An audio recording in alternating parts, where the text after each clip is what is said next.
The gridiron, the place where hard work, dedication, and sacrifice takes place. Get it, D! Come on, Malik. Yeah. Let's go, boy. Hold on to the ball, Amir. Good job. The gridiron, where players have choices.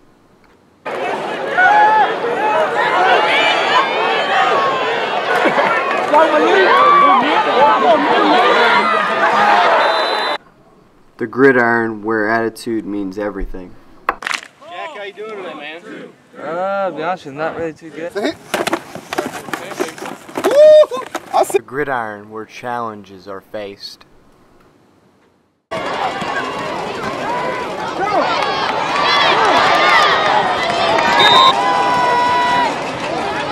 Hit it, dog.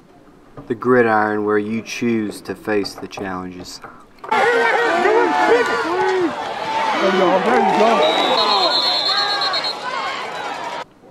On Friday nights, the community comes here to watch their Woodford County Yellow Jackets.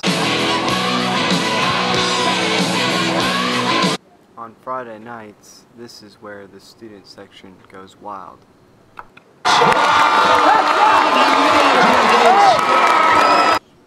And if we're playing here on the road, this is what it sounds like.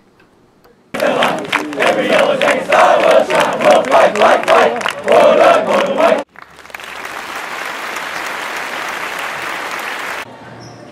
On Saturdays, we like to come in after a game. We like to, first of all, get the guys treatment who are hurt from the night before. I think it's very important for them to take care of their bodies. And then one group will lift. I can't, not spoken here. Sacrifice. Defining you choose through action. So the motto you choose, it means a lot to me since the first day that I heard what it actually stands for. I was doing a podcast with Coach Dennis Johnson, and I happened to ask him, what does you choose mean? And he just instantly started talking about, it's not just a football thing, it's more like a lifestyle. And every day you have choices, and I've really just, every morning I wake up, I tell myself, you choose. And that basically just means, you know, I choose to have a good day at school, or if I'm going to pay attention, or if I'm going to respect people around me, and everything like that. I think that it's just a great thing, not just for the players to go by, but more like the student body itself and people around the community. They're all buying it, and the more buying Coach gets, the more people are going to not only want to join the football team, but come out and support the team as well.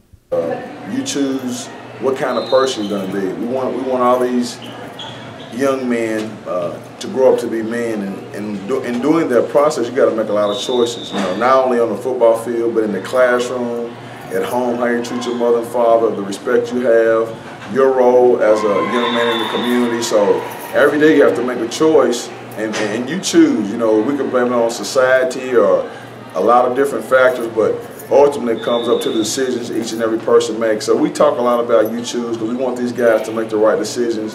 And we hope that phrase and saying will resonate with them to the rest of their life. Making decisions is facing the consequences, both positive and negative. PTA stands for, it's not a very nice name, it stands for pain, torture, and agony. And my father started that back in Harrisburg 25 years ago. And that is just for the guys who have a D or F. And I know we want these guys to be the best they can be, but every guy who has a D or F, I make them get on the line, and they do a PTA, which is you jog in place, hit your stomach, and you bear crawl 5 or 10 yards. We usually do it 100 to 200 yards. Every Wednesday we get a grade check, and I want the guys to know that academics are very, very important. Way more important than football.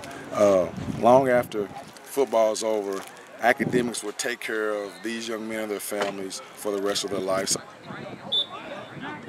PTAs challenge the players both physically and mentally.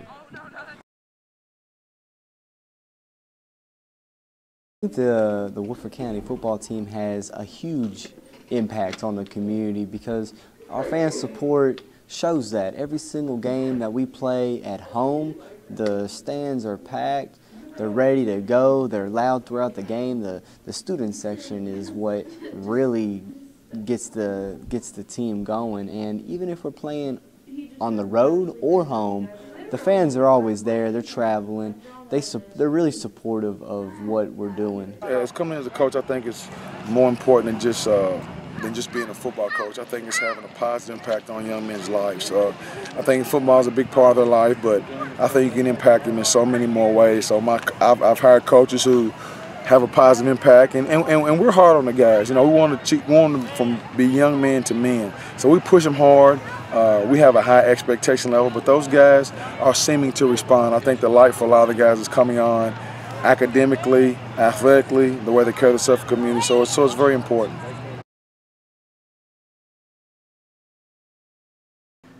How the opportunity came for Daniel to be a manager, I was just sitting in here and he was in my room a few days, and just starting to get to talk to him about a few things, and I didn't say anything for a day or two, but that following Monday I came in and said, have you ever thought about being a manager? And his exact words were, I was sitting there talking to my mom, thinking about doing the same thing, but he had a little issue of a job, so he got that taken care of, and he's been a manager ever since, so he's kind of really my right-hand man on Friday nights, make sure everything's taken care of, keeps up my paperwork, and make sure the guys are in and out of the locker room, keeps us on schedule, helps out Coach Krause with making sure everything's set up on the sideline. So it's a lot that goes into it. You know, people just see, I think it's kind of easy, but Daniel and Coach Krause probably have the hardest job on the team because they have to do a lot of stuff, and I'm a pretty demanding person. And he's always right there by my side, so he makes sure a lot of the stuff that you don't see that goes on behind the scenes runs smoothly. So that's how the job came about. I think he's doing a great job, and I'm glad as a senior he gets the opportunity to help us out. Even though I'm not a football player on the team, I feel like I'm just as important on the team just because of the relationship I have with both the coaches and the players. Like, every week they come up to me and they thank me for all the hard work and everything I'm doing for the team.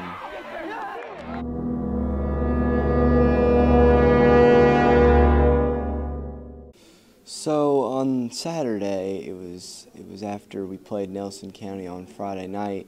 That Saturday morning, I got to go with the team and work out and do other activities and just participate in any way I can. And after watching some film with Coach and everything, he got up to leave, and I followed him, and because I was needing to talk to him about something. I said, "Hey, Coach, before you leave, I was wanting to share something with you," and he allowed me to share it, and I said it was a story, and he thought I was going to share something with the team, but I told him it was more personal than that, and it was for me to share to him, and he told me to go on. I told him it was about why I decided to quit football a few years back. My last year playing football was in 8th grade and was diagnosed with asthma, and it was a really big contribute to why I stopped playing football, because it was just a rough patch in my life, and I didn't know if I could go on to play any more sports. And I was just dealing with like a lot of harassment from different players. So I went on to tell him about that, and then I told him about some other personal stuff about my life, and I told him that about this one incident that basically changed my life forever. I was visiting my dad in West Virginia, and we were sitting there watching the Kentucky and Louisville basketball game, and my dad sent my mom out to get some pizza, and he had been drinking a lot that night, and I already knew that this was going to be bad. So what happened was my dad had been drinking. He asked my mom to go get some pizza, and my mom went and got the food, and my dad just starts yelling at me and my little brother and just telling us that they're basically worthless and we're liars and all kinds of stuff. I can't really recall everything he said, but at first he told my little brother, he said, "Come here." He grabs him, and he just starts going crazy on him, like abusing him and hitting him in his neck and and I was just watching, just thinking to myself, what can I do to stop this? And at the time, I just thought there was nothing I could do. And after he was done, he just said, he looked at me and he says, "You're next." And I was just like, you know, instant reaction. I was like, no, I'm not going to do that. And he just kept telling me, "Come here, Daniel. Come here, Daniel." And finally, you know, I got up and just did it. And it was a big contributor to why I quit football, because my neck and the struggles I went through. In a way, I feel like finally I could relate to somebody, and somebody was open to get to know me and to talk to me about some of the things that happened in my life. And he told me that instead of looking back at it as if, like, God, those were some horrible times, I should look back and say, God put me through some of that stuff for some reasons, and he knew I could get through it. What I really told him was that, you know, nothing happens just out of spite. I think everything happens for a reason.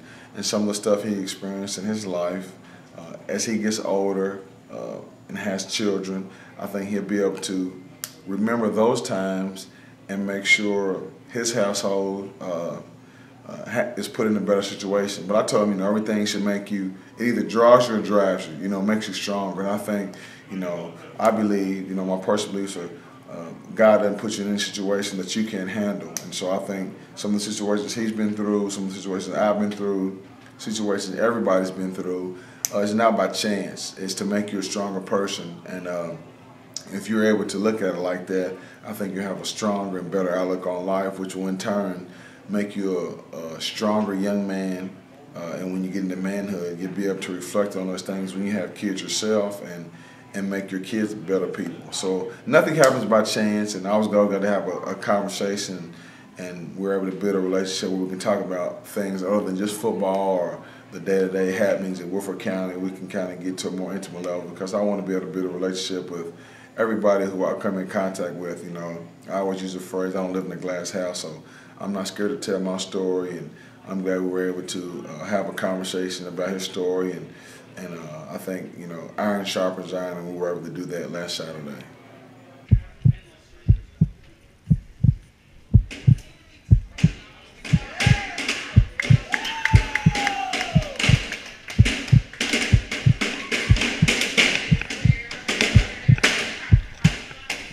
Running out of the tunnel, there's no other experience. Like, it's just a really nerve-wracking experience at first, but once you start running with the team, it's just like there's just no other feeling. I definitely feel like I'm part of the team. I feel like I'm wearing the jersey, the pads, the helmet. I feel like I'm ready to go and play for the team on Friday night.